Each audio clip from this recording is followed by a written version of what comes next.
Hello everyone, this is class 9th chapter 2 polynomial.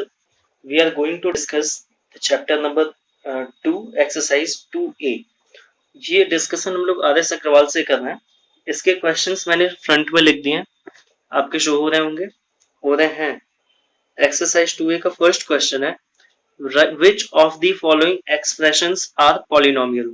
आपके सामने 12 expressions हैं और आपको ये बताना है कि इनमें कौन कौन से एक्सप्रेशन ऐसे हैं जो कि पॉलिनोमियल हैं. और लास्ट में आपको ये पूछा गया है कि in case of a polynomial, कि अगर ये एक पॉलिनोमियल है then what write its degree, तो आपको इसकी डिग्री बतानी है. Now let's start the solution one by one. देखिए यहाँ पे आपको फर्स्ट क्वेश्चन का आंसर दिख रहा है. क्वेश्चन था x to the power 5 minus 2x cube plus 7x. अब हमें इसमें चेक ये करना है कि ये पॉलिनोमियल है या नहीं. तो पॉलिनोमियल होने के लिए मैंने कंडीशन आपको बताई थी कि all the powers of variables must be non negative integers और पॉजिटिव इंटीजर. मतलब कि जितने भी पावर्स हैं x के या y के, जिसमें भी एक क्वेश्चन बनाया गया है, वो सभी के सभी पॉजिटिव इंटीजर होने चाहिए. तो देखिए इसमें रिटर्न है यस, ये एक पॉलिनोमियल है. The given expression is a polynomial, ये पॉलिनोमियल ही है. दिस इज बिकॉज, ऐसा इसलिए है, all the variables have integer exponents that are positive since the highest power of variable is 5, hence the degree of the polynomial is 5. आप देख पा रहे हैं कि हाईएस्ट जो पावर होती है किसी पॉलिनोमियल में, वही उस पॉलिनोमियल की डिग्री होती है. ये सब हम लोगों ने इंट्रोडक्शन में डिस्कस किया था और साथ के साथ इंट्रोडक्शन के बाद हमने बहुत सारे एग्जांपल्स जब सॉल्व किए थे तो उसमें इस चीज का डिस्कशन किया था.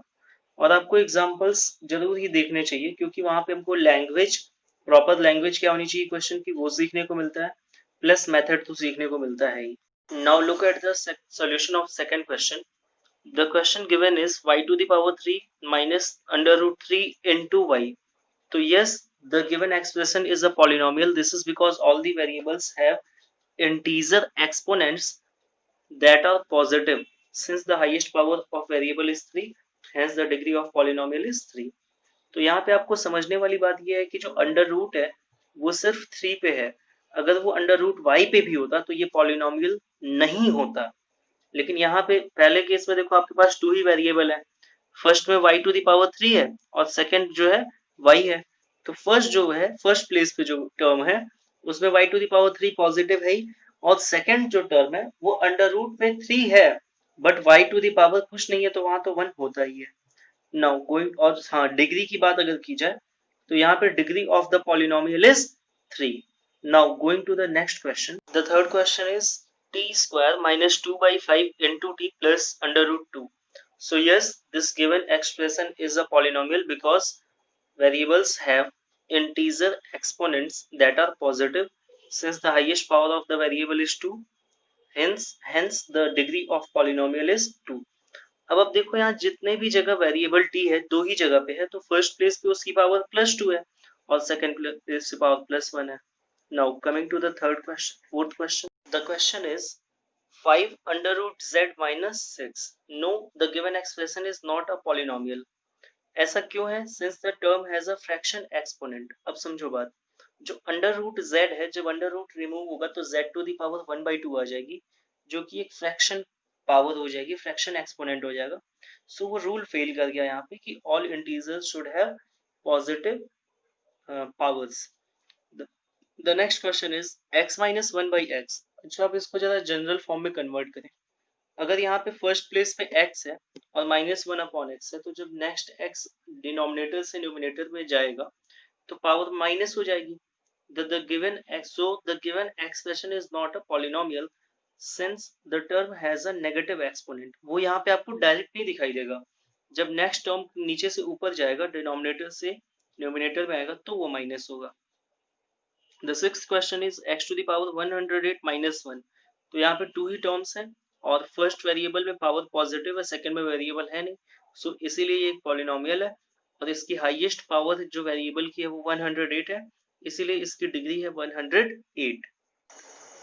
The next question is under cube root x minus 27. तो यहाँ पे x क्यूब रूट में है तो इसीलिए अगर आप इसको फ्रैक्शन पावर को चेंज करेंगे x के पावर को, तो वहां से आपको मिलेगा 1/3 which is not an integer. So the given expression is not a polynomial since the term has a fraction exponent. Now the eighth question is 1 by 2 into x square minus under root 2x plus 2. तो यहाँ पे yes return है polynomial में. तो यहाँ पे होना क्या चाहिए कि अंडर रूट जो है सेकेंड वाले टर्म में वो सिर्फ 2 पे होना चाहिए, तब ये पॉलिनोमियल होगा. और साथ में ये भी होना चाहिए कि इसका जो मैक्सिमम पावर है वो 2 है, तो इसकी डिग्री 2 हो जाएगी. बट यहाँ पे आप कंडीशन याद रखें, हो सकता है यहाँ पे टाइपिंग में मिसप्रिंट हुआ हो. जो अंडर रूट है वो सिर्फ और सिर्फ 2 पे होना चाहिए, x पे नहीं होना चाहिए. अब देखिए नेक्स्ट क्वेश्चन है x to the power -2 plus 2x to the power -1 plus 3. अब यहाँ तो सीधे सीधे वेरिएबल के साथ नाइंसाफी हो जा रही है क्योंकि पावर सब की सब नेगेटिव है, तो ये सीधे ही ये पॉलिनोमियल नहीं हो पाएगा क्योंकि इसमें जो टर्म्स हैं एक्सपोनेंट में वो नेगेटिव टर्म्स हैं. The last one 10th question is 1. अकेला एक ही नंबर है 1. तो yes the given expression is a polynomial और इसके बारे में आपको बताया गया था. इसे कांस्टेंट पॉलिनोमियल कहते हैं, इसकी डिग्री 0 होती है. नाउ अब आपके पास लास्ट 2 क्वेश्चंस बचे हैं 11th and 12th. Question number 11 है -3/5. तो ये भी पॉलिनोमियल है और ये कांस्टेंट पॉलिनोमियल है और इसकी डिग्री होती है 0 क्योंकि हाईएस्ट पावर वेरिएबल की है नहीं तो 0 होगी. The 12th question is cube root of 2 into y square -8. अब आप यहाँ पे देखिए जो क्यूब रूट है वो ओनली 2 पे लगा हुआ है, y पे तो अभी भी स्क्वायर है, पॉजिटिव में है, सेफ है. तो the given expression is a polynomial और इसकी हाईएस्ट डिग्री 2 है. सो हाईएस्ट पावर 2 है तो इसकी डिग्री भी 2 हो जाएगी.